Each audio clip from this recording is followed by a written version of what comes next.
Mapuna nagyud og mga doktor ug abogado ang Cebu Provincial Detention and Rehabilitation Center nga mao'y makatabang sa pagsulbad sa decongestion niini. Kini human nangayo si Gobernador Buen Garcia og tabang gikan sa grupo sa mga abogado ug sa Department of Health aron maibanan ang mga piniriso sulod sa CPDRC. Ang maong mga doktor ug abogado makatabang sa paspas nga pagproseso sa mga kaso aron makakuha na og plea bargaining agreement ang mga piniriso. Sa pagkakaron, kapin usa ka gatos nga mga piniriso ang mamahimo na untang buhian pinaagi sa pre-bargaining.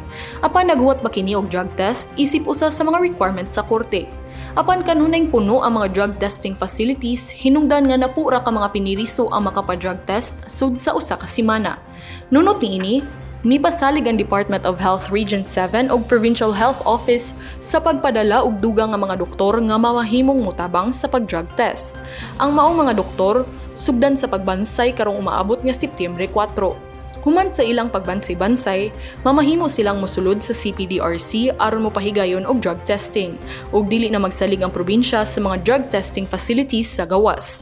May tanyag sab ang Integrated Bar of the Philippines Cebu Chapter ug Cebu Lady Lawyers Association nga mohatag og dugang nga mga bagong abogado nga mohatag og pro bono.